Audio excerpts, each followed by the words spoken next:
Question 1. When undertaking an environmental site assessment according to ISO 14015-2001, which category of documentation is most critical for substantiating the identification and evaluation of potential environmental liabilities and the basis for subsequent recommendations? Option A. Marketing materials and public relations statements about the organization's environmental commitment. Option B. Minutes from internal management meetings discussing potential environmental risks. Option C. Records detailing the historical land use, previous site activities, and adjacent property information. Option D. Correspondence with regulatory bodies regarding minor operational compliance issues. The correct answer is C. Records detailing the historical land use, previous site activities, and adjacent property information. Explanation: ISO 14015-2001, the standard for environmental assessment of sites and organizations, outlines a framework for conducting such assessments. A crucial aspect of this framework is the documentation that supports the assessment process and its findings. The standard emphasizes the need for a systematic approach to collecting, evaluating, and presenting environmental information. While the standard itself doesn't mandate a specific list of every single document, it implies the necessity of various records that demonstrate due diligence and provide evidence for the conclusions reached. These documents typically include reports from site investigations, historical land use records, regulatory compliance checks, risk assessments, and any relevant permits or licenses. The purpose of these documents is to provide a transparent and auditable trail of the assessment activities and the basis for any recommendations or decisions made concerning the environmental condition of the site or organization. The standard's focus is on the process and the outcome of the assessment, and the documentation serves as the backbone for both. Therefore, documents that provide evidence of the assessment's scope, methodology, data collection, analysis, and conclusions are essential. Question 2. When conducting an environmental site assessment according to ISO 14015-2001, what is the primary objective when evaluating the site's compliance with applicable legal requirements? Option A. To document all environmental permits held by the organization operating the site, without necessarily verifying the ongoing adherence to the conditions stipulated within those permits. Option B. To predict potential future environmental legislation that might affect the site's operations and to proactively implement measures to meet these anticipated requirements. Option C. To ascertain whether the site's current and past activities or its physical conditions contravene any identified environmental laws, regulations, permits, or other legally binding instruments. Option D. To conduct a broad-based risk assessment of all potential environmental hazards present at the site, irrespective of their current legal standing or regulatory oversight. The correct answer is C. To ascertain whether the site's current and past activities or its physical conditions contravene any identified environmental laws, regulations, permits, or other legally binding instruments. Explanation: the core of evaluating compliance with legal requirements within an environmental site assessment, as guided by ISO 14015-2001, involves a systematic process of identifying applicable legislation, regulations, permits, and other legally binding instruments relevant to the site's current and historical activities, as well as its proposed future use. This identification is followed by a rigorous comparison of the site's operational status, historical practices, and any identified environmental conditions against the stipulated requirements. The objective is not merely to list relevant laws, but to determine if the site's activities or past actions have resulted in non-compliance. For instance, if a site has a history of industrial discharge, the assessment must verify adherence to effluent limitations specified in its discharge permits and relevant water quality standards. Similarly, if the site has historical waste disposal practices, compliance with hazardous waste management regulations, such as those governing the storage, treatment, and disposal of such materials, must be assessed. The process involves reviewing permits, licenses, and any enforcement actions or notices of violation issued by regulatory authorities. It also entails understanding the scope and applicability of legislation, which can vary based on the site's location, industry sector, and the nature of its environmental impacts. The outcome of this evaluation informs the identification of environmental liabilities and risks, guiding remediation strategies and future operational controls. The focus is on the factual determination of whether the site's condition or activities meet the mandates of the law, rather than on anticipating future regulatory changes or performing broad risk analyses unrelated to existing legal obligations. Question 3. During an environmental site assessment conducted in accordance with ISO 14015-2001 principles, what is the primary objective when identifying and evaluating the organization's adherence to pertinent environmental laws and regulations? Option A. To determine the extent of compliance with all applicable national, regional, and local environmental statutes and permits that govern the site's current and historical operations. Option B. To establish a baseline for future environmental performance improvements, focusing solely on voluntary industry best practices. Option C. To negotiate with regulatory bodies for exemptions from existing environmental legislation based on the assessment findings. Option D. To create a comprehensive list of all potential environmental hazards without regard to their legal implications or regulatory status. Correct answer is A. To determine the extent of compliance with all applicable national, regional, and local environmental statutes and permits that govern the site's current and historical operations. Explanation. ISO 14015-2001, the Standard for Environmental Management Systems Auditing Guidelines on Environmental Auditing, specifically addresses the environmental assessment of sites and organizations. A crucial aspect of this standard involves understanding and integrating relevant environmental laws and regulations into the assessment process. When conducting an environmental site assessment, ESA, under the framework of ISO 14015, the assessor must identify and evaluate the organization's compliance with applicable legal and regulatory requirements. This includes national, regional, and local environmental legislation that pertains to the site's operations, historical activities, and potential future use. For instance, regulations concerning hazardous waste management, air emissions, water discharge, soil contamination, and land use zoning are all critical components.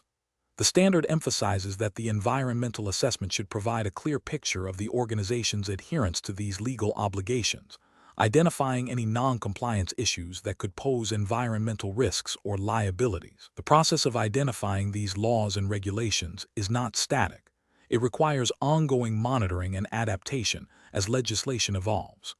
Therefore, the correct approach involves a thorough review of all pertinent legal frameworks that govern the specific industry and geographical location of the site being assessed. This proactive identification and integration of legal requirements are fundamental to achieving the objectives of an environmental assessment, as outlined by ISO 14015, ensuring that the assessment is comprehensive and addresses all significant environmental aspects and impacts, including legal compliance. Question 4.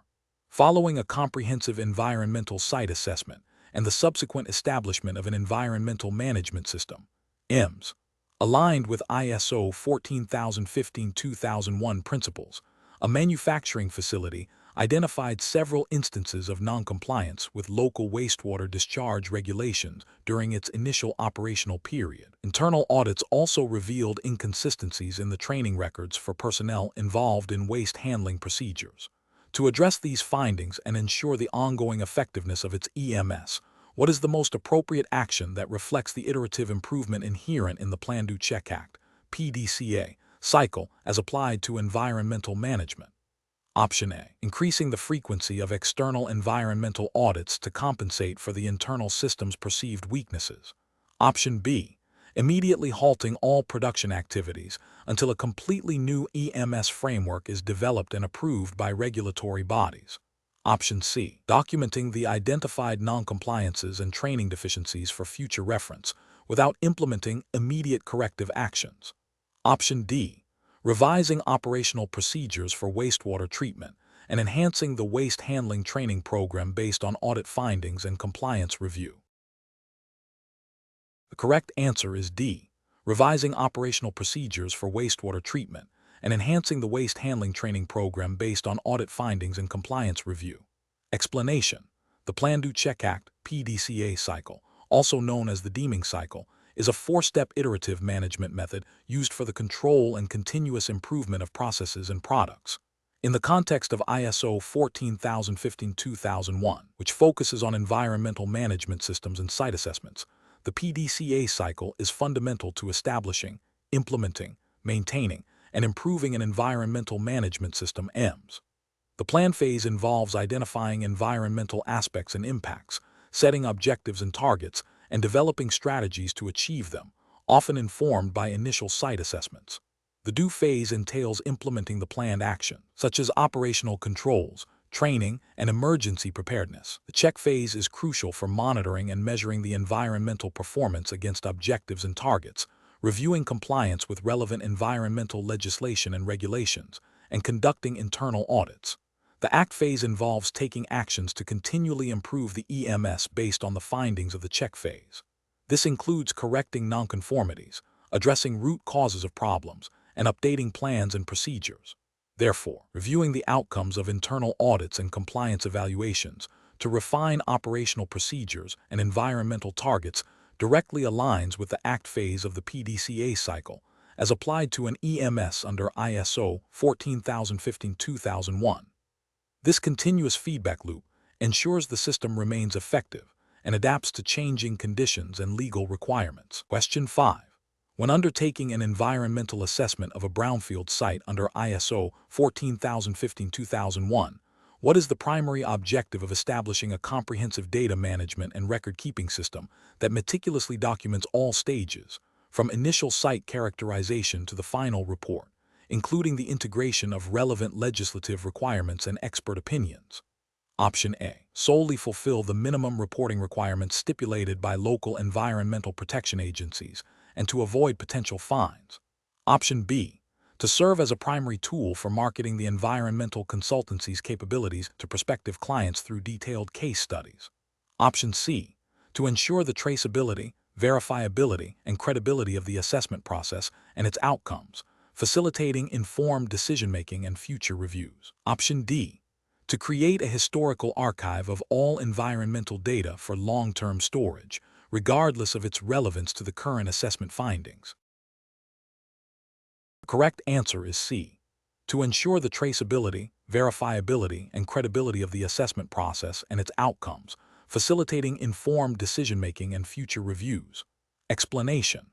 ISO 14015-2001, concerning the environmental assessment of sites and organizations, places significant emphasis on the systematic management of data and the meticulous maintenance of records. This standard mandates that all information gathered during an environmental assessment, from initial site reconnaissance to the final reporting phase, must be organized, retained, and accessible.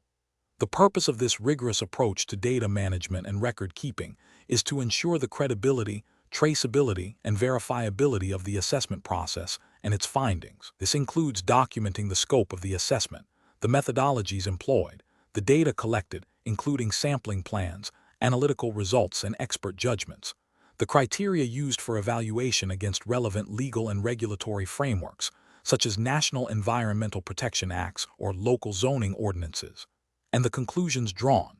Maintaining these records allows for future reviews, audits, and provides a basis for informed decision-making regarding environmental management and potential remediation activities. The standard implicitly requires that the data management system should be robust enough to prevent data loss or corruption, and to facilitate the retrieval of specific information when needed, thereby upholding the integrity of the entire environmental assessment process. Question 6. When initiating an environmental site assessment according to ISO 14015-2001, what is the paramount consideration that dictates the subsequent phases of investigation, including the depth of historical research and the extent of sampling, to ensure compliance with potential future land use regulations and to provide actionable insights for stakeholders? Option A. The availability of historical aerial photographs and previous environmental reports related to the site's past industrial activities. Option B. The explicit agreement on the assessment's intended outcomes and the intended use of its findings by all involved parties. Option C. The personal expertise of the environmental consultant in conducting similar assessments in the past, irrespective of client objectives. Option D. The current market value of the property and the potential for redevelopment, without any prior environmental considerations. The correct answer is B. The explicit agreement on the assessment's intended outcomes and the intended use of its findings by all involved parties. Explanation: ISO 14015-2001, the Standard for Environmental Management Environmental Assessment of Sites and Organizations, outlines a systematic approach to conducting environmental site assessments. A crucial initial step in this process, as detailed within the standard, is the establishment of clear and specific assessment objectives. These objectives guide the entire assessment, influencing the scope, methodology, and reporting. Without well-defined objectives, the assessment risks becoming unfocused, inefficient, and ultimately failing to meet the needs of the stakeholders or regulatory requirements. The standard emphasizes that objectives should be agreed upon by the parties involved and should reflect the intended use of the assessment findings. For instance, if the objective is to support a property transaction, the focus might be on identifying potential liabilities under relevant environmental legislation, such as the Comprehensive Environmental Response, Compensation, and Liability Act, CERCLA, in the United States, or equivalent national regulations. If the objective is to inform a remediation strategy, the focus would shift to characterizing the nature and extent of contamination. Therefore, the primary driver for defining the assessment's purpose and scope is the explicit agreement on what the assessment is intended to achieve and how its results will be utilized. This foundational step ensures that the subsequent phases of data collection, analysis, and reporting are aligned with the desired outcomes and regulatory compliance expectations. Question 7. Consider a hypothetical industrial property that was historically used for metal plating operations between 1950 and 1985, with documented historical spills of degreasing solvents containing chlorinated hydrocarbons.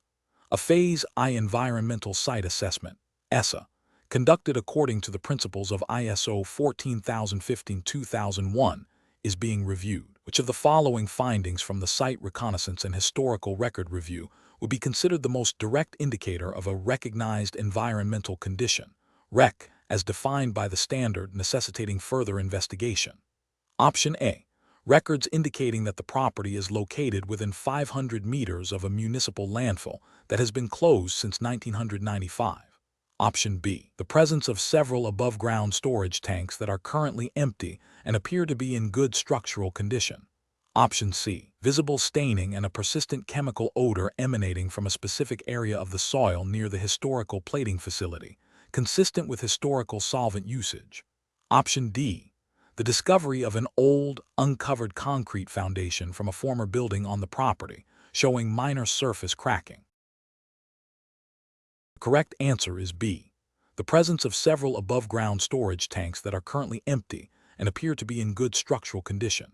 Explanation: the core of ISO 14015-2001, specifically concerning the assessment of environmental performance in Phase I environmental site assessments, ESSA, lies in the systematic identification and evaluation of potential or existing environmental concerns associated with a property. This standard emphasizes a phased approach, where Phase I ESAs are designed to identify recognized environmental conditions. REC. A REC is defined as the presence or likely presence of any hazardous substances or petroleum products in, on, or at a property due to any release to the environment, or a threat of a release of any hazardous substances or petroleum products. The assessment process involves a thorough review of historical records, site reconnaissance, and interviews with knowledgeable individuals. The goal is to gather sufficient information to determine if further investigation, such as a Phase II ESA, is warranted. The standard's focus is on a non-intrusive, investigative approach to identify potential environmental liabilities without requiring intrusive sampling or laboratory analysis, which are characteristic of subsequent phases. Therefore, the primary objective of a Phase I ESA, as guided by ISO 14015-2001, is to identify these RECs, which are the precursors to potential environmental contamination that may require remediation or further action. Question 8. When conducting the initial document review phase of an environmental site assessment according to ISO 14015-2001, what primary objective guides the examination of permits, historical operational records, and past environmental reports? Option A. to definitively quantify all historical environmental liabilities and establish precise remediation cost estimates for the property. Option B, to establish a baseline understanding of the site's historical and current environmental performance and identify potential areas of concern requiring further investigation. Option C, to ensure complete compliance with all current national and local environmental regulations through direct verification of every permit condition. Option D, to develop a comprehensive list of all potential future environmental risks based on speculative operational changes and global climate trends. Correct answer is B, to establish a baseline understanding of the site's historical and current environmental performance and identify potential areas of concern requiring further investigation. Explanation: ISO 14015-2001 outlines the framework for environmental site assessments. A crucial initial step involves a thorough document review to gather background information and identify potential environmental concerns. This review focuses on understanding the historical and current operational activities at a site, as well as regulatory compliance.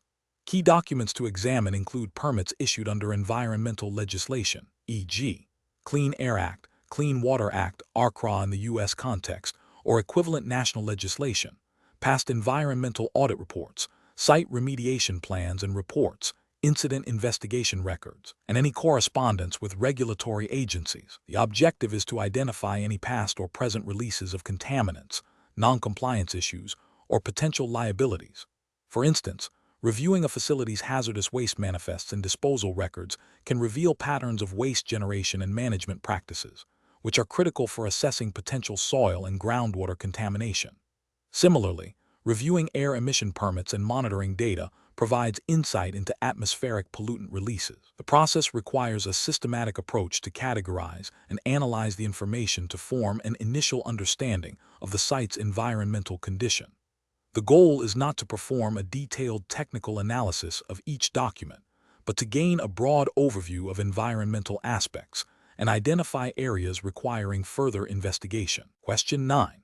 When compiling an environmental assessment report under a framework similar to ISO 14015-2001, which component is considered the most critical for establishing the foundation of subsequent environmental management decisions and potential regulatory compliance actions?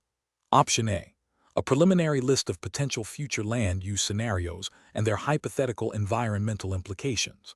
Option B, comprehensive overview of the historical land use and previous site activities without specific linkage to current environmental conditions. Option C, detailed exposition of identified potential or actual environmental concerns, including their characteristics, origins, and affected environmental compartments. Option D, a summary of the sampling and analytical methodologies employed, presented without the actual data or interpretation of results. The correct answer is C, detailed exposition of identified potential or actual environmental concerns, including their characteristics, origins, and affected environmental compartments. Explanation: the core purpose of an environmental assessment report, as guided by principles aligned with ISO 14015-2001, is to systematically document findings and provide a basis for decision-making regarding environmental conditions at a site. While all sections are important, the identification and description of potential or actual environmental issues are paramount. This includes detailing the nature of the issue, its potential sources, the affected environmental media, e.g., soil, groundwater, air, and any relevant regulatory context or historical data. The report must clearly delineate these findings to inform subsequent steps, such as remediation planning or risk management strategies. Without a robust and accurate depiction of the environmental conditions and potential liabilities, the report fails to serve its primary function of guiding informed environmental management. Other sections, such as the scope of the assessment, methodology, and recommendations, are critical supporting elements, but the accurate portrayal of identified environmental issues forms the substantive core of the report's value. Question 10. Following an environmental site assessment that identified potential soil contamination from historical petroleum spills at a former gas station, the organization implemented a soil remediation plan involving excavation and off-site disposal of impacted materials. What is the primary objective of the verification process for this corrective action, as per the principles outlined in ISO 14015-2001 for managing environmental aspects? Option A. To confirm that the excavated soil was transported and disposed of at a licensed facility in accordance with national waste management regulations. Option B. To ascertain the total volume of soil excavated and compare it against the initial remediation cost estimates. Option C. To evaluate the operational efficiency of the excavation equipment used during the remediation process. Option D. To determine if the remediation activities have successfully reduced the concentration of contaminants in the soil to levels below the regulatory action limits specified by local environmental authorities. The correct answer is A. To confirm that the excavated soil was transported and disposed of at a licensed facility in accordance with national waste management regulations. Explanation: ISO 14015-2001, specifically within the context of environmental site assessments and the subsequent management of findings, emphasizes the verification of corrective actions to ensure their effectiveness and compliance with environmental objectives and regulatory requirements. When a Phase IESA identifies potential environmental concerns, such as the presence of historical underground storage tanks, UST, at a former industrial facility, the process of developing and implementing corrective actions is crucial. These actions might include excavation and disposal of contaminated soil, or the installation of monitoring wells.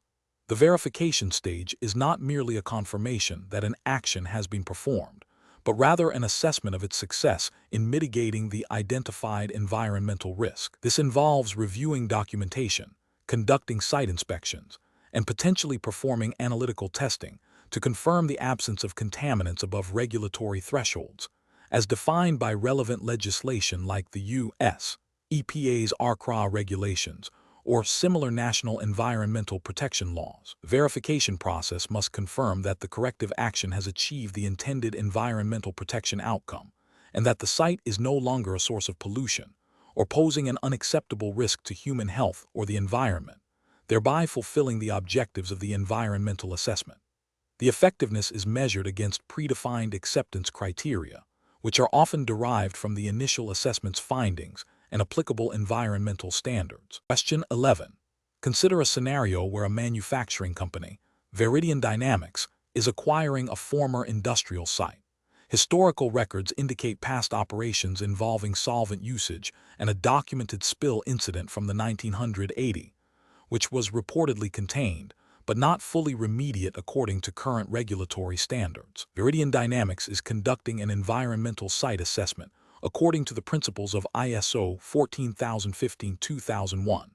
Which of the following best characterizes the primary environmental liability concern for Veridian Dynamics at this site, as defined by the standards framework for assessing environmental conditions and potential obligations?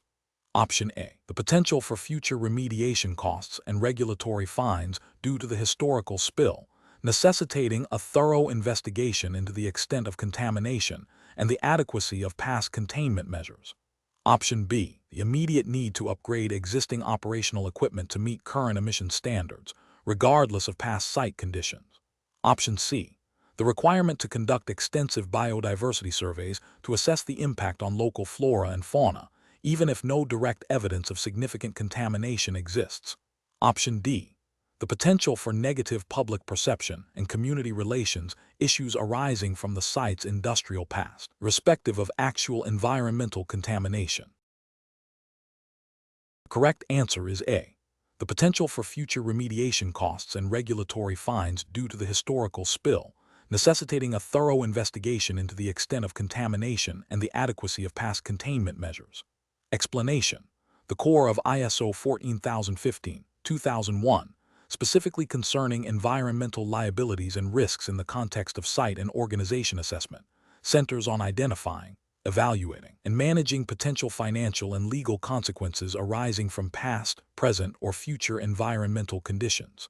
Clause 5.2.2, identification of environmental aspects and impacts, and Clause 5.3. 1. Identification of environmental conditions are crucial. Environmental liabilities are typically financial obligations or potential financial losses stemming from environmental damage or non-compliance with environmental laws and regulations. These can include costs for remediation, natural resource damage compensation, fines, penalties, and legal defense. Risk assessment, as outlined in the standard, involves evaluating the likelihood and severity of these liabilities occurring. For instance, if a site has a history of chemical spills and is located near a sensitive ecosystem, the environmental liability risk is elevated. The standard emphasizes a systematic approach to uncover these potential issues, often through historical record review, site investigations, and interviews with personnel. The goal is to provide a basis for informed decision-making regarding property transactions, operational changes, or remediation strategies. The identification of potential environmental liabilities is not merely about documenting past pollution, but about forecasting future financial exposure and ensuring that the organization or acquiring party understands and can manage these potential obligations. This proactive identification is a cornerstone of responsible environmental management and due diligence as prescribed by ISO 14015. Question 12. When presenting the outcomes of an environmental site assessment conducted according to ISO 14015-2001 to a diverse group of stakeholders including local community representatives and national environmental regulators, which communication strategy best aligns with the standard's principles for effective stakeholder engagement and information dissemination? Option A. Providing a comprehensive technical report detailing all methodologies, raw data, and statistical analyses, supplemented by a high-level executive summary that highlights key findings and recommendations in accessible language. Option B. Presenting a visual infographic that simplifies all findings into easily digestible graphics, omitting any detailed explanations of the assessment's limitations or underlying scientific principles. Option C. Offering a series of highly technical workshops exclusively for environmental professionals, assuming all stakeholders possess equivalent technical expertise. Option D. Distributing a concise press release that focuses solely on the most critical environmental risks identified, without delving into the assessment scope or methodologies. The correct answer is A. Providing a comprehensive technical report detailing all methodologies, raw data, and statistical analyses, supplemented by a high-level executive summary that highlights key findings and recommendations in accessible language. Explanation. The fundamental principle of communicating environmental assessment findings under ISO 14015-2001 is to ensure that information is presented in a manner that is understandable and relevant to the intended audience, facilitating informed decision-making and engagement. This involves tailoring the communication strategy to the specific needs and knowledge base of various stakeholders, which may include regulatory bodies, local communities, internal management, and potential investors. A key aspect is to clearly articulate the scope of the assessment, the methodologies employed, the significant environmental aspects identified, and the implications of these findings, including potential risks and opportunities. The standard emphasizes transparency and the provision of sufficient detail to allow stakeholders to comprehend the basis of the conclusions and recommendations. Effective communication is not merely about disseminating data. It is about fostering trust and enabling constructive dialogue about environmental performance and management. This proactive and tailored approach to stakeholder communication is crucial for the successful implementation of environmental management systems and for building a shared understanding of environmental responsibilities and challenges. It directly supports the objective of achieving environmental improvements and ensuring compliance with relevant environmental legislation and standards. Question 13. When facilitating a property transfer for a brownfield redevelopment project, a prospective buyer is seeking to mitigate potential environmental liabilities associated with historical industrial operations. According to the principles of ISO 14015-2001, what is the fundamental objective of conducting all appropriate inquiry in this scenario? Option A. To ensure compliance with local zoning ordinances and building codes, as these are the primary determinants of environmental responsibility in property transactions. Option B. To solely obtain a Phase I environmental site assessment report that strictly adheres to ASTM E1527 standards, irrespective of site-specific historical complexities or regulatory nuances. Option C. To systematically investigate the environmental condition of the site and identify recognized environmental conditions that may indicate potential liabilities, thereby establishing a basis for informed decision-making and potential defense against future claims. Option D. To acquire a comprehensive historical land use inventory of the property, focusing exclusively on the identification of previous ownership records without investigating actual site contamination. The correct answer is C.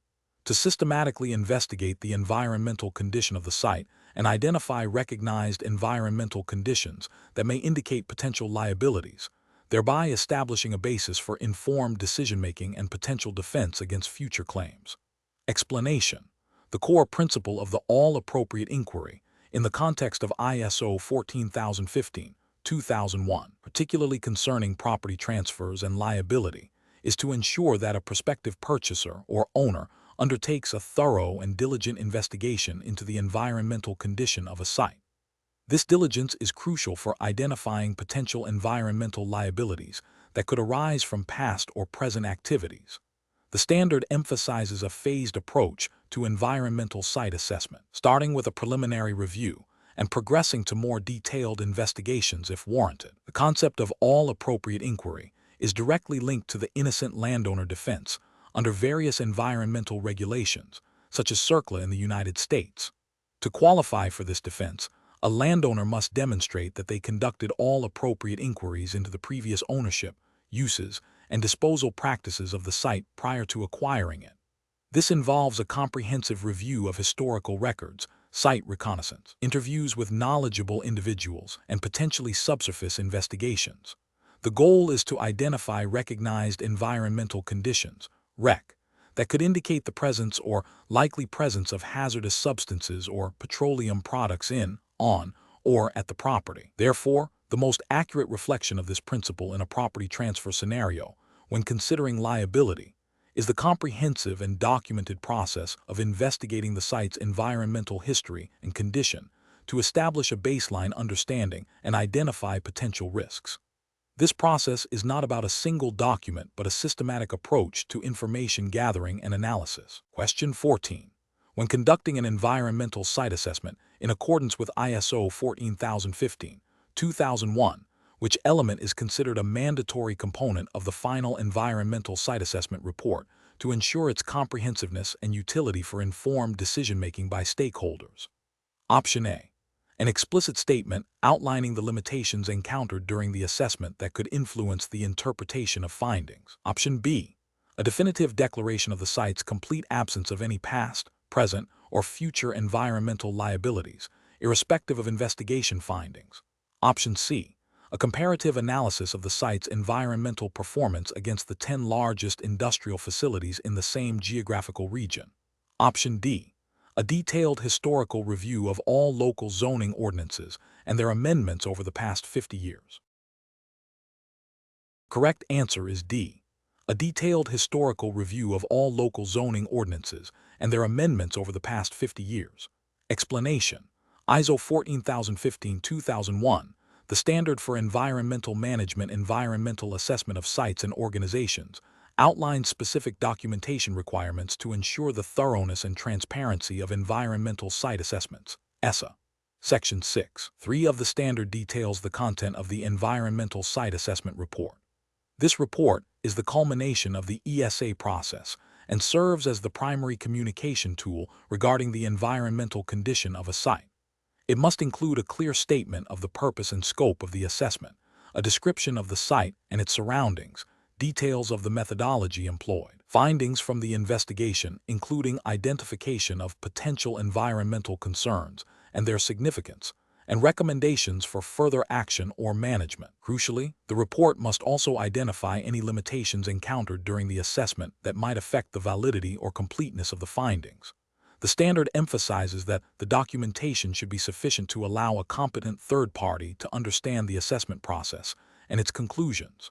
This includes maintaining records of all data collected, analyses performed, and decisions made throughout the assessment. The report's clarity and comprehensiveness are vital for informing decision-making by stakeholders, including property owners, regulatory bodies, and potential purchasers or lessees, regarding the environmental liabilities and risks associated with the site. The standard does not mandate specific legal frameworks for reporting, but rather a structure and content that ensures scientific rigor and practical utility. Question 15. Consider a hypothetical industrial facility, Viridian Dynamics, that operated from the 1950s to the early 2000s, manufacturing specialized lubricants and solvents. Historical site records indicate the use of chlorinated solvents for degreasing operations and the disposal of waste oil in unlined pits on the property during the 1960s and 1970s. While current operations have ceased and the site is being prepared for potential redevelopment, what is the most critical factor in identifying potential environmental liabilities related to past practices at Viridian Dynamics, according to the principles of ISO 14015-2001? Option A. The historical disposal of waste oil in unlined pits and the use of chlorinated solvents, which are known persistent organic pollutants, representing a direct pathway for soil and groundwater contamination and subsequent regulatory action. Option B. The age of the facility and its previous operational lifespan, suggesting a higher probability of undocumented environmental incidents over its extended period of activity. Option C. The availability of detailed employee training records from the 1970s, which would indicate the level of awareness regarding environmental protection measures at the time. Option D. The current market value of the property, as potential environmental liabilities can significantly impact its economic viability for future use. Correct answer is A. The historical disposal of waste oil in unlined pits and the use of chlorinated solvents, which are known persistent organic pollutants, representing a direct pathway for soil and groundwater contamination and subsequent regulatory action. Explanation: the identification of potential environmental liabilities under ISO 14015-2001 is a critical phase in the environmental site assessment process. This phase involves a systematic review of historical and current site activities, surrounding land use, and regulatory frameworks to pinpoint areas where past or present operations may have caused or could cause environmental harm, leading to financial or legal obligations. The standard emphasizes a proactive approach, moving beyond mere compliance to anticipate future risks. Key to this is understanding that liabilities can arise from various sources, including contamination of soil and groundwater, air emissions, waste generation and disposal, and ecological damage. Furthermore, the assessment must consider not only direct impacts, but also indirect consequences and potential third-party claims. Legal and regulatory requirements such as those concerning hazardous waste management, e.g., RCRA in the U.S. or equivalent national legislation, water pollution control, e.g., Clean Water Act or equivalent, and air quality standards, e.g., Clean Air Act or equivalent, are fundamental drivers in defining what constitutes a liability. The standard advocates for a comprehensive review of all available documentation, including permits, inspection reports, incident logs, and previous environmental audits. Site reconnaissance and interviews with personnel with historical knowledge are also vital to uncover potential issues that might not be evident from documentation alone. For instance, a historical chemical storage area with evidence of spills, even if no longer in use, represents a significant potential liability that requires further investigation to quantify the extent of contamination and the associated remediation costs. Similarly, a facility that historically discharged wastewater without adequate treatment, even if current practices are compliant, may still bear liability for past environmental damage. The identification process is iterative and informs subsequent phases of the assessment, such as the detailed site investigation and risk assessment. Question 16. Consider a scenario where a company is acquiring a manufacturing facility. During the Phase I environmental site assessment, conducted in alignment with the principles of ISO 14015-2001, for due diligence, the environmental consultant identifies evidence of historical drum storage in an area now covered by a concrete slab. While no visible staining or odors are immediately apparent, historical aerial photographs from the 1970s depict an unpaved area at that location with multiple drums. The consultant's report notes that local regulations at the time had less stringent controls on hazardous waste disposal compared to current standards. What is the most prudent next step to adequately address potential environmental liabilities in this context? Option A. Conclude that no further action is required, as there is no visible evidence of contamination on the surface. Option B. Advise the company to simply obtain an environmental insurance policy to cover any unforeseen future contamination. Option C. Suggest that the current owner's assurances about proper waste management practices in the past are sufficient to mitigate risk. Option D. Recommend a Phase II environmental site assessment to conduct soil and groundwater sampling in the vicinity of the historical drum storage area. The correct answer is D. Recommend a Phase II environmental site assessment to conduct soil and groundwater sampling in the vicinity of the historical drum storage area. Explanation. The core of ISO 14015-2001, particularly concerning environmental audits for due diligence, is to identify and assess potential environmental liabilities and risks associated with a property or business transaction. This involves a systematic process that goes beyond mere compliance with current regulations. The standard emphasizes the need to understand the historical and current environmental conditions of a site. Phase I Environmental Site Assessment, ESSA, as outlined in principles aligned with ISO 14015, is a critical step. It involves a review of historical records, site reconnaissance, interviews with current and past owners and occupants, and a search for government environmental records. The objective is to identify the presence or likely presence of hazardous substances or petroleum products on the property, and to define the scope of any further investigation. The findings of a Phase I ESA inform decisions regarding the need for a Phase II ESA, which involves intrusive sampling and analysis to confirm or deny the presence of contaminants. The question probes the understanding of what constitutes a significant finding that necessitates further investigation under such a framework, focusing on the proactive identification of potential issues that could lead to future liability, rather than just current noncompliance. The focus is on the potential for future impact or remediation costs. Question 17. Consider a scenario where a manufacturing facility, undergoing an environmental site assessment as per ISO 14015-2001, has established an objective to ensure that groundwater quality at the site boundary does not exceed the permissible limits for specific volatile organic compounds, VOC, as stipulated by the National Environmental Protection Agency's groundwater quality standards. The site investigation phase involved collecting groundwater samples from monitoring wells strategically placed around the facility perimeter.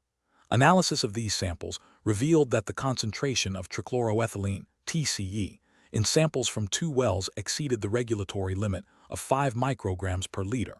How should the organization interpret this finding in the context of assessing performance against its environmental objective? Option A. The exceedance is a minor deviation and can be disregarded if the overall average concentration across all monitoring wells remains below the regulatory limit, as long as other environmental objectives are met. Option B. The detected TCE concentrations exceeding the regulatory limit indicate a non-conformance with the environmental objective, necessitating further investigation into the source and extent of contamination and the development of a remediation plan. Option C. The organization should focus solely on improving operational efficiency to offset the cost of potential future remediation, as the current exceedance does not directly impact the facility's operational permits. Option D. The finding should be considered a preliminary indication that warrants a review of the sampling methodology rather than immediate action, as variations in groundwater flow can naturally cause localized fluctuations. The correct answer is B. The detected TCE concentrations exceeding the regulatory limit indicate a nonconformance with the environmental objective, necessitating further investigation into the source and extent of contamination and the development of a remediation plan. Explanation. ISO 14015-2001 outlines a systematic approach to conducting environmental site assessments, ESSA. The standard emphasizes a phased approach, typically involving a preliminary assessment, a site investigation, and potentially a supplementary investigation. When assessing performance against environmental objectives and targets, particularly in the context of identifying the need for further action, the focus shifts to evaluating the findings of these investigations against established criteria. These criteria are often derived from regulatory requirements, industry best practices, and the organization's own environmental policy and objectives. For instance, if an organization has a target to reduce soil contamination levels below a specific threshold defined by local environmental regulations, the performance assessment would involve comparing the measured contaminant concentrations from the site investigation against this regulatory limit. If the measured levels exceed the limit, it signifies a nonconformance with the objective and triggers the need for remedial actions or further investigation to understand the extent and nature of the contamination.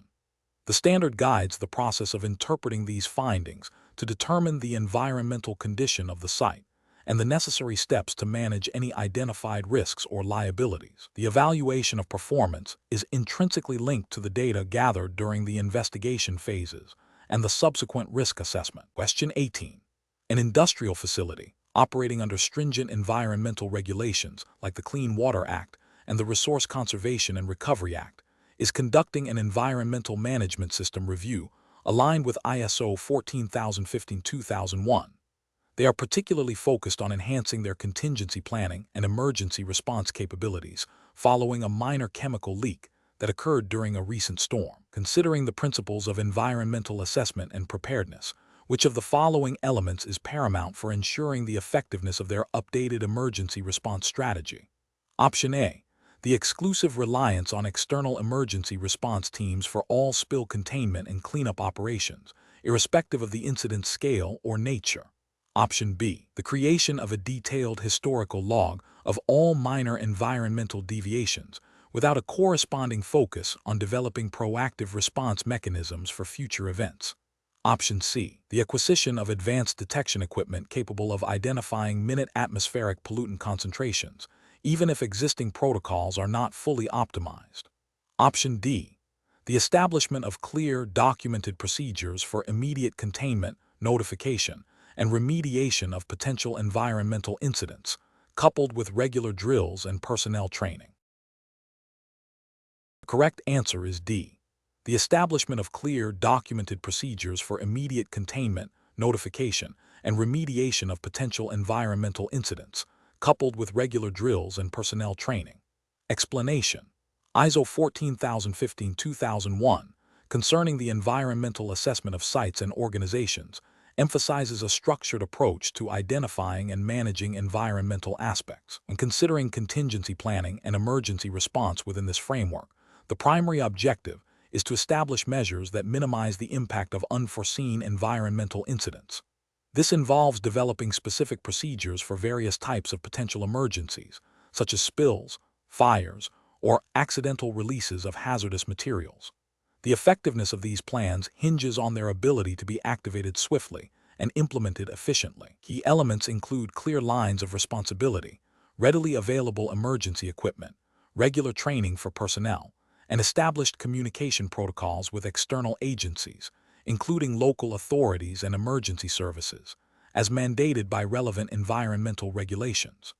The process also necessitates periodic review and updating of these plans to reflect changes in operations, regulatory requirements, or lessons learned from drills or actual events.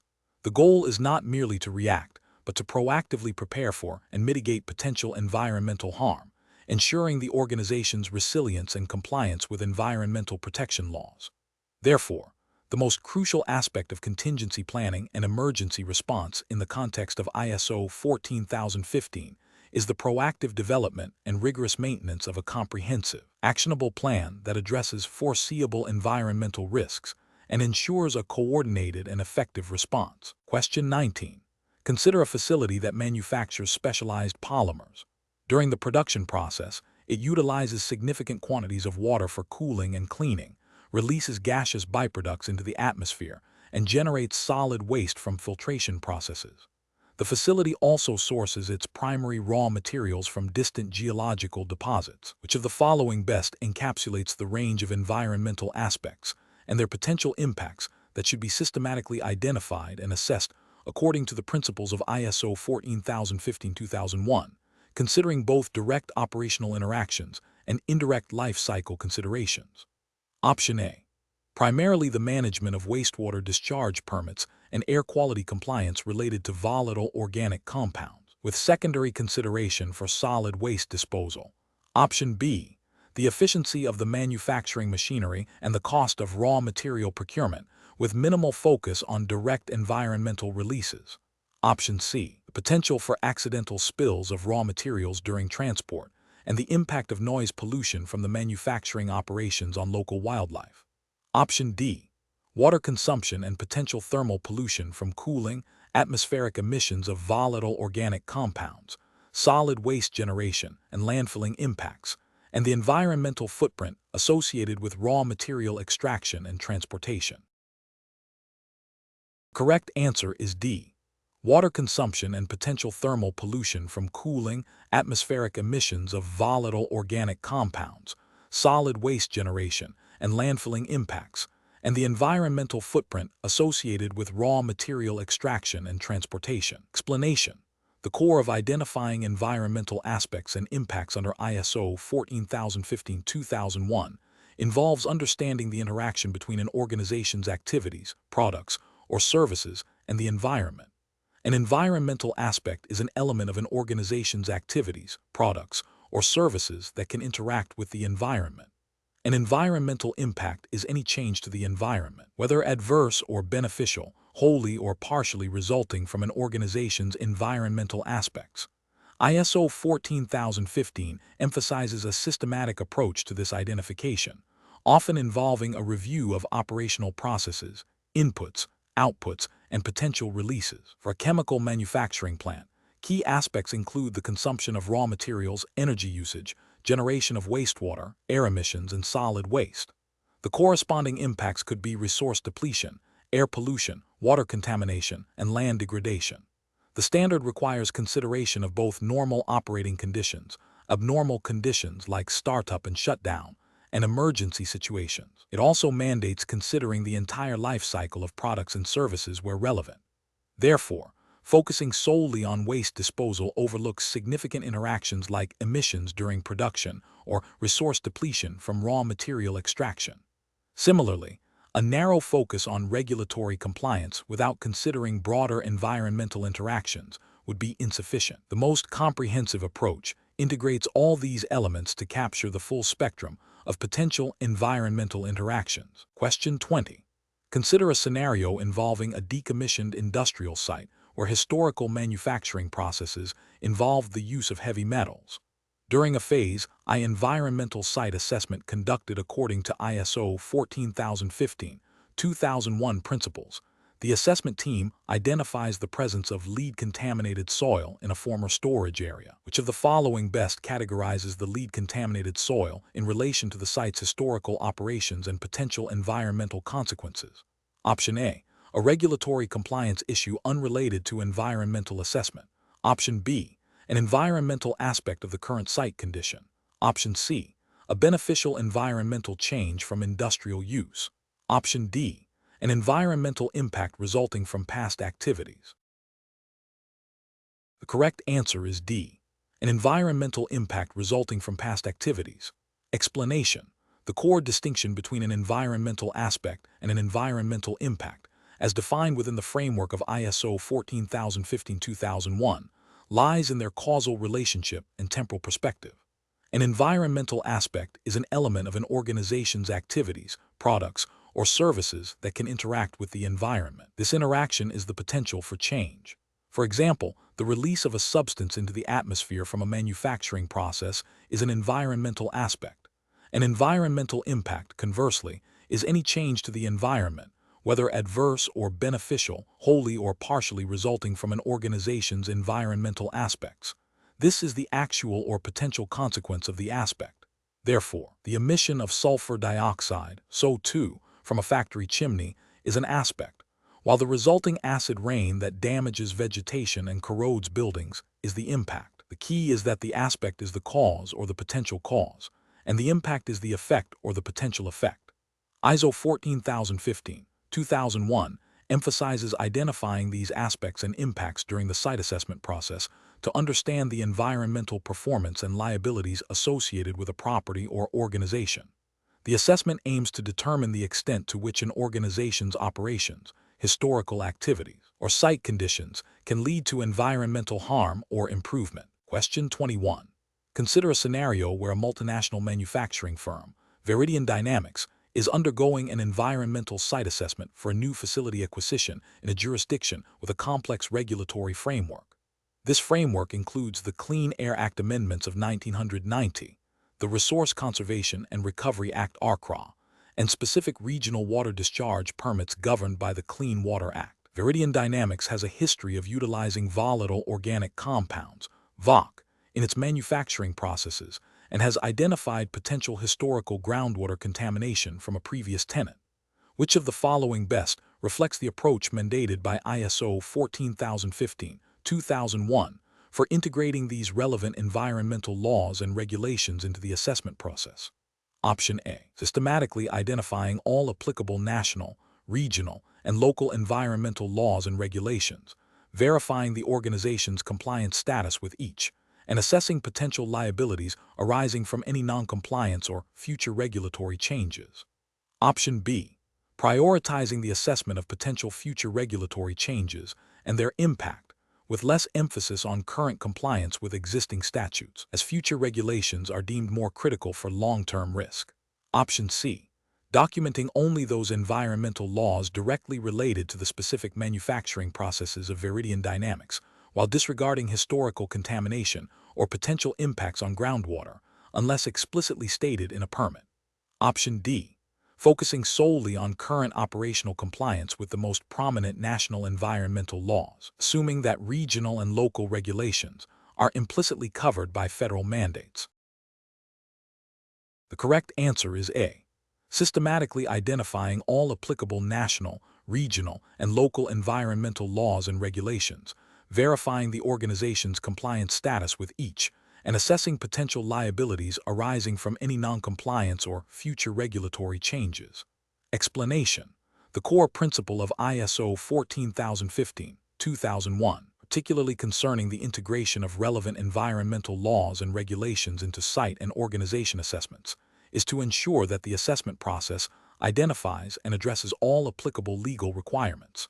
This standard emphasizes a proactive approach to environmental management, where understanding the legal landscape is not merely a compliance check, but an integral part of determining the environmental condition and potential liabilities. In conducting an environmental site assessment (ESA), under ISO 14015, the assessor must identify all national, regional, and local environmental statutes, decrees, and ordinances that pertain to the site's current operations, historical activities, and potential future uses. This includes, but is not limited to, regulations concerning hazardous waste management, air and water quality standards, soil contamination, noise pollution, and protected species or habitats. The assessment must then evaluate the organization's compliance status with these identified legal instruments.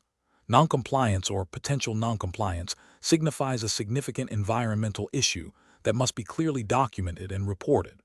Furthermore, the standard requires consideration of upcoming or proposed legislation that could impact the site or organization in the future, allowing for strategic planning and risk mitigation. The ultimate goal is to provide a comprehensive understanding of the environmental liabilities and risks, including those arising from legal nonconformance. Question 22.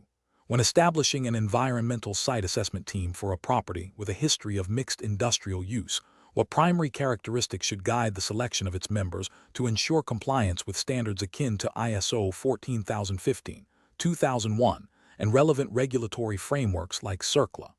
Option A. A diverse range of technical specializations in environmental science and engineering, coupled with proven experience in conducting site investigations and a strong understanding of pertinent environmental laws and regulations.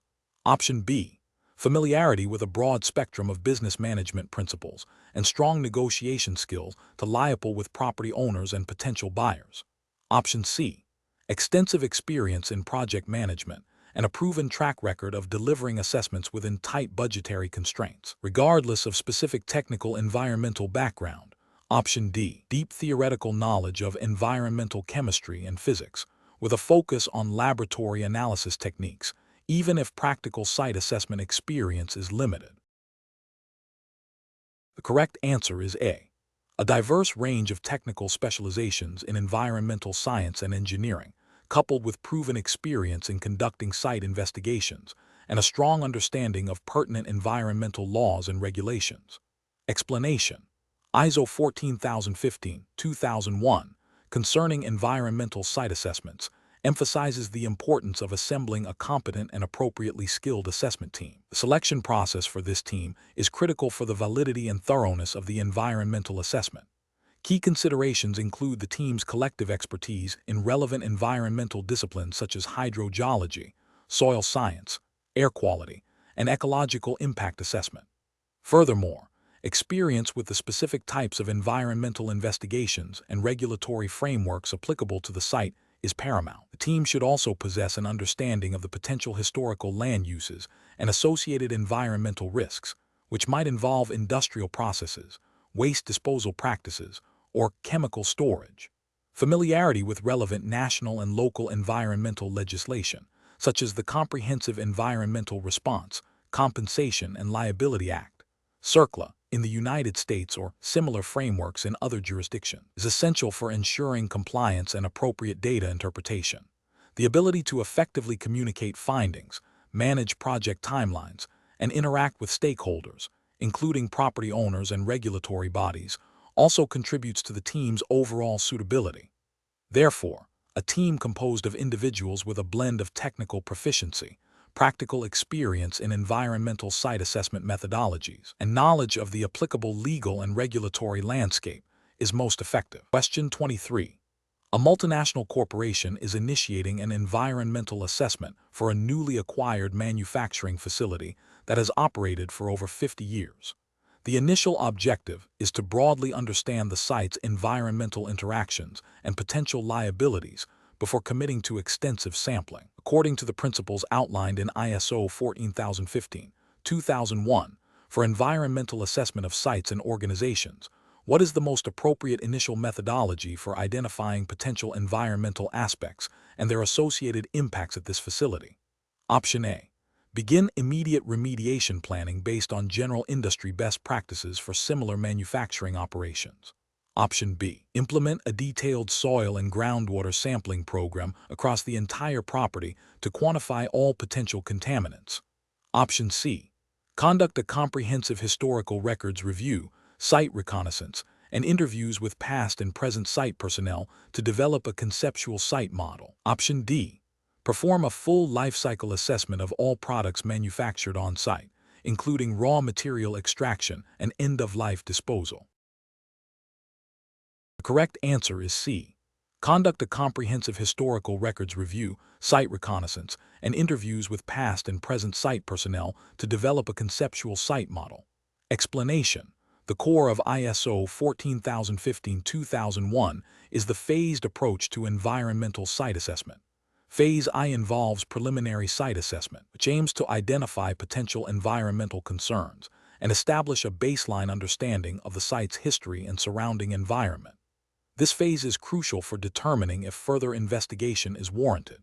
Key activities include reviewing historical records, conducting site reconnaissance, interviewing knowledgeable individuals, and identifying potential sources of contamination based on past and present land use. The goal is to establish a conceptual site model and prioritize areas for further investigation.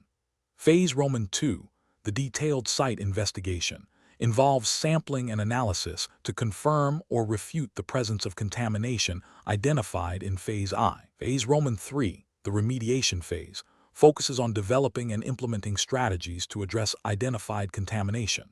Phase IV, the post-remediation phase, involves monitoring and verification. The question asks about the initial step in identifying aspects and impacts, which aligns with the preliminary assessment activities designed to understand potential environmental interactions without extensive testing. This involves a qualitative and historical review. Question 24. Consider a former industrial complex that operated for decades producing textiles and dyes.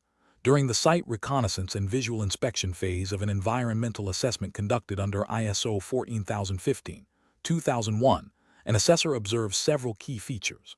These include discolored soil patches near an old dye mixing shed, a partially collapsed concrete structure that appears to have once contained storage tanks, and a stream bordering the property that exhibits unusual turbidity and a faint chemical odor downstream from an apparent outfall pipe. What is the primary objective of meticulously documenting these observations during this initial site reconnaissance? Option A. To immediately determine the precise chemical composition and concentration of all detected contaminants present on the site. Option B. To finalize the scope of remediation activities and estimate the total cost of site cleanup without further testing. Option C. To provide definitive proof of historical regulatory noncompliance by the former occupants of the industrial complex. Option D. To establish a preliminary baseline of observable environmental conditions and identify potential areas requiring further, more detailed investigation. Correct answer is D. To establish a preliminary baseline of observable environmental conditions and identify potential areas requiring further, more detailed investigation.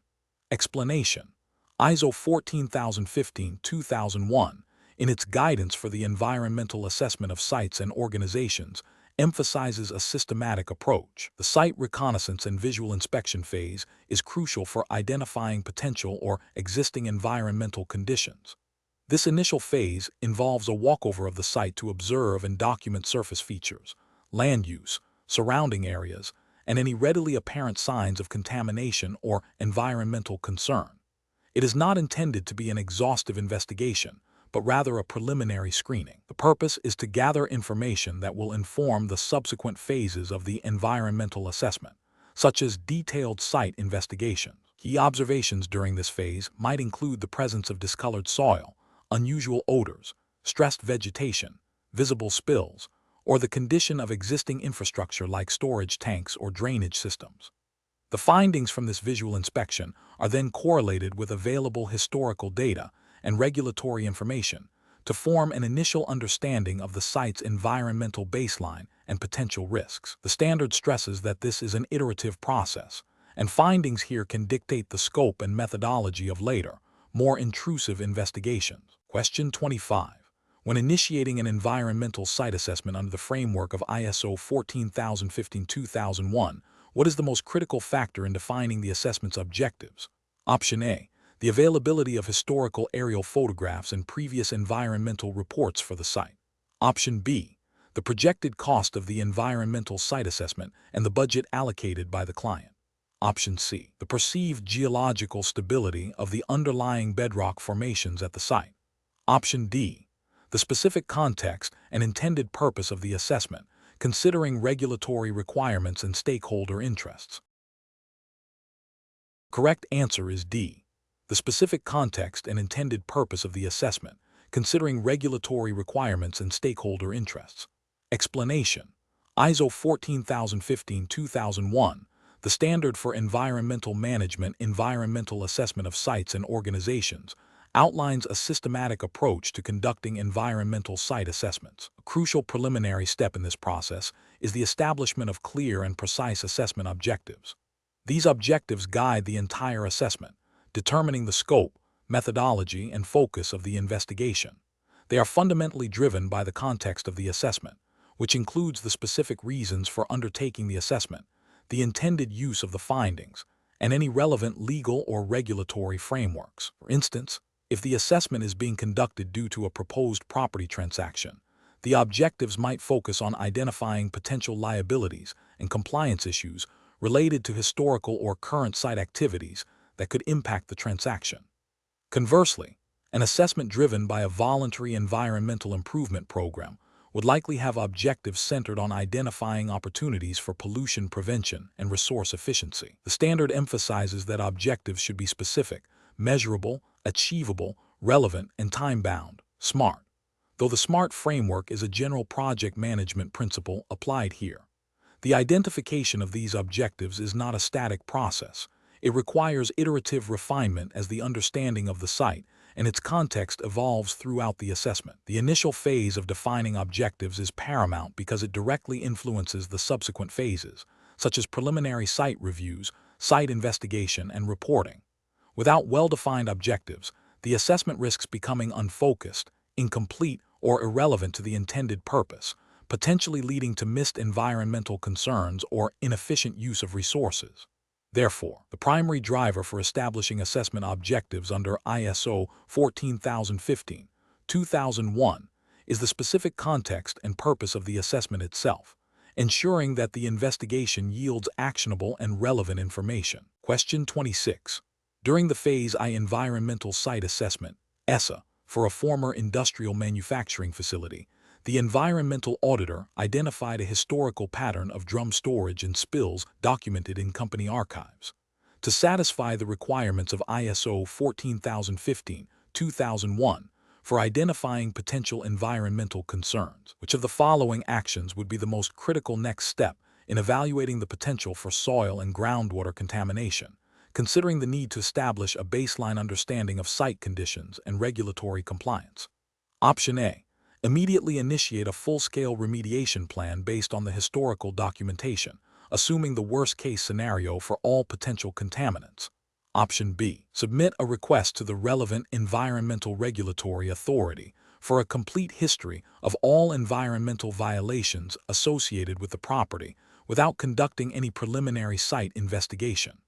Option C. Conduct targeted soil and groundwater sampling to confirm the presence, type, and extent of any suspected contamination, comparing results against relevant national or regional environmental protection standards for soil and groundwater quality. Option D. Focus solely on above-ground storage tanks and pipelines as potential sources, as these are typically the most visible and regulated components of industrial sites. The correct answer is C. Conduct targeted soil and groundwater sampling to confirm the presence, type, and extent of any suspected contamination, comparing results against relevant national or regional environmental protection standards for soil and groundwater quality. Explanation. The core principle of ISO 14015-2001 concerning the environmental assessment of sites and organizations, particularly in the context of soil and groundwater contamination, is the systematic identification and evaluation of environmental aspects and impacts. When assessing potential contamination, the standard emphasizes a phased approach, beginning with preliminary investigations and progressing to more detailed site characterization if warranted. This involves understanding the historical use of the site, potential contaminant sources, pathways of migration, and potential receptors. For soil and groundwater, this typically involves reviewing historical records, conducting site walkovers, and potentially initiating sampling and analysis programs. The focus is on determining the nature, extent, and magnitude of any contamination and its potential to cause harm. This aligns with the broader objective of environmental management systems to prevent pollution and manage environmental risks. The standard does not mandate specific analytical methods, but requires that the assessment be technically sound and appropriate for the site conditions and regulatory framework. The identification of relevant legislation and standards, such as National Environmental Protection Acts or specific regulations governing contaminated land, is a critical component of the initial phases. The process aims to provide information for decision-making regarding the site's environmental condition, potential liabilities, and any necessary remediation or management actions. The concept of no further action is a possible outcome if the assessment concludes that contamination, if present, does not pose an unacceptable risk according to applicable criteria. Question 27. During an environmental site assessment conducted in accordance with ISO 14015-2001, a Phase II investigation at a former industrial facility reveals the presence of chlorinated solvents in groundwater exceeding the applicable regulatory cleanup standards mandated by local environmental protection legislation. Considering the principles of stakeholder engagement and regulatory compliance inherent in the standard, what is the most appropriate immediate action regarding regulatory agencies? Option A. Issue a public statement about the findings to ensure transparency without prior consultation with the regulatory authority to manage public perception. Option B. Promptly notify the relevant environmental regulatory authority of the findings and initiate discussions regarding the necessary next steps for investigation and potential remediation. Option C. Delay notification to the regulatory authority until a comprehensive remediation plan has been fully developed and cost estimated to present a complete solution. Option D. Inform the property owner and legal counsel exclusively, deferring any communication with regulatory bodies until legally compelled to do so by specific reporting thresholds being met. The correct answer is B. Promptly notify the relevant environmental regulatory authority of the findings and initiate discussions regarding the necessary next steps for investigation and potential remediation. Explanation: ISO 14015-2001, specifically in the context of engaging with regulatory agencies during an environmental site assessment (ESA), emphasizes a proactive and transparent approach. When a potential environmental liability is identified during Phase I or Phase II assessments, the organization undertaking the assessment must consider its legal and ethical obligations. While the standard does not mandate a specific timeline for notification, prompt and accurate communication is crucial. This is often driven by national or regional environmental protection laws, such as the Comprehensive Environmental Response, Compensation, and Liability Act (CERCLA) in the United States, which may require reporting of releases above certain thresholds. The goal is to ensure that regulatory bodies are informed in a timely manner to facilitate appropriate response actions, prevent further contamination, and manage potential risks effectively. Early engagement allows for collaboration on the scope and methodology of subsequent investigations and remediation efforts, potentially leading to more efficient and cost-effective outcomes. The standard implicitly supports this by advocating for a systematic and documented approach to environmental assessment, which includes managing information and stakeholder communication. Therefore, informing the relevant regulatory authority about a confirmed or suspected significant environmental issue is a critical step in the overall process of environmental management and compliance. Question 28. A manufacturing facility, slated for acquisition, is undergoing a Phase I environmental site assessment, ESA, in accordance with the principles of ISO 14015-2001. The site has a history of chemical storage and processing, and the local community has expressed concerns about potential groundwater contamination due to past industrial activities. Which of the following approaches to stakeholder engagement would best align with the standard's intent to ensure a comprehensive understanding of potential environmental conditions and liabilities? Option A. Focusing solely on historical aerial photographs and government databases, as these are considered the primary sources for identifying potential environmental concerns under the standard, with stakeholder input being secondary. Option B. Conducting a broad public information session after the Phase I ESA report is finalized to present the findings and address any community questions, without prior engagement during the data collection phase. Option C. Prioritizing consultation with regulatory agencies and former site managers to gather official records and operational insights, while deferring extensive community outreach until a potential contamination issue is definitively identified. Option D. Systematically identifying and engaging with a diverse range of stakeholders, including local residents, environmental groups, current and former employees, and adjacent property owners, throughout the data collection and analysis stages of the Phase I ESA to solicit historical information and local knowledge. The correct answer is C.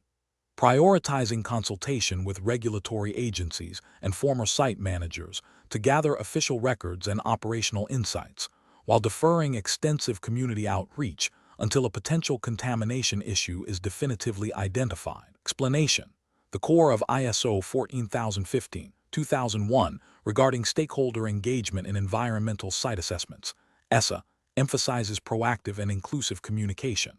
This standard, particularly in its guidance on Phase I ESAs, stresses the importance of identifying and consulting with relevant parties who have an interest in or knowledge of the site.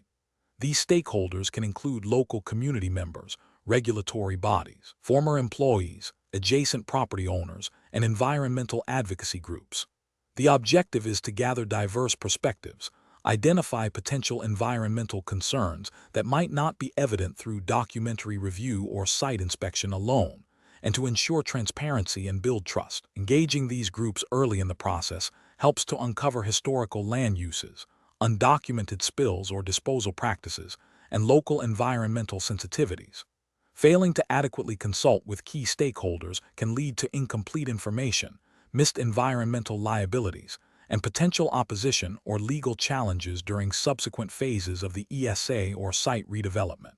Therefore, a systematic approach to stakeholder identification and consultation is a critical component for a thorough and effective environmental site assessment, as outlined by the principles of ISO 14015.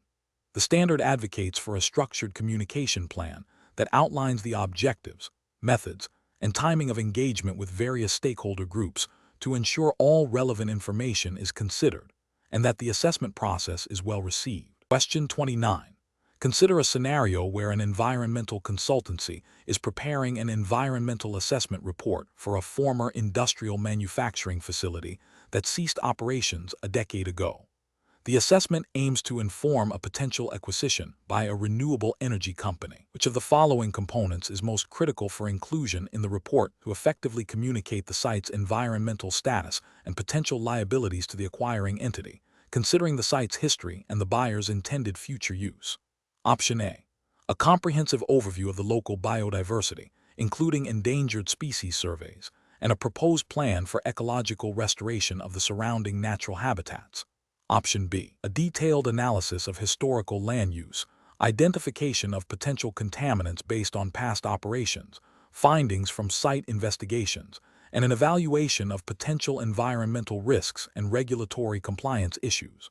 Option C. An in-depth review of the current operational efficiency of the neighboring industrial facilities and a comparative analysis of their environmental management systems. Option D. A historical timeline of the site's ownership changes, a summary of local community engagement activities, and projections for future economic development in the region.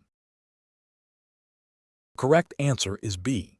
A detailed analysis of historical land use, identification of potential contaminants based on past operations, findings from site investigations, and an evaluation of potential environmental risks and regulatory compliance issues. Explanation. The core purpose of an environmental assessment report here, under ISO 14015-2001, is to provide a structured and comprehensive record of the environmental condition of a site and the potential risks associated with it. This report serves as a critical document for decision-making regarding property transactions, site remediation, and future land use. It must clearly delineate the scope of the assessment, the methodologies employed, the findings, and the conclusions drawn. Key elements include a detailed description of the site, identification of potential environmental concerns, such as soil contamination, groundwater pollution, presence of hazardous substances, or historical land use impacts, the results of any investigations conducted, e.g., sampling and analysis, an evaluation of the significance of these findings in relation to relevant environmental legislation and standards, and recommendations for further action. The report should be objective, factual, and presented in a manner that is understandable to its intended audience, which may include regulators, potential buyers, sellers, or environmental consultants. It is not intended to be a management plan for ongoing operations, nor is it solely a historical record without current relevance. Its primary function is to inform about the present environmental status and potential liabilities. Question 30. Following an initial environmental site assessment of a former industrial complex that revealed evidence of historical chemical spills and current air quality deviations from local permissible emission limits, which subsequent action is most crucial for effectively identifying specific areas for environmental improvement in line with ISO 14015-2001 principles. Option A. Undertaking a detailed site investigation to characterize the nature, extent, and magnitude of identified contamination and emission sources. Option B. Immediately initiating a public awareness campaign about the facility's environmental performance. Option C. Submitting a formal request to the local environmental regulatory agency for a complete waiver of all compliance obligations. Option D. Implementing a comprehensive waste reduction program across all operational departments without further analysis. Correct answer is A. Undertaking a detailed site investigation to characterize the nature, extent, and magnitude of identified contamination and emission sources. Explanation. The scenario describes a manufacturing facility that has undergone an environmental site assessment in accordance with ISO 14015-2001. The assessment identified several potential environmental concerns, including legacy contamination from historical operations and ongoing emissions from current processes. The objective is to determine the most appropriate next step for identifying areas for improvement. ISO 14015, 2001 emphasizes a phased approach to environmental site assessment, moving from initial screening to detailed investigation and remediation planning. Identifying areas for improvement involves translating the findings of the assessment into actionable strategies. This requires a deeper dive into the nature and extent of the identified environmental issues. Therefore, conducting a detailed site investigation to quantify the risks and establish baseline conditions for any identified contamination or emission sources is the logical and necessary progression.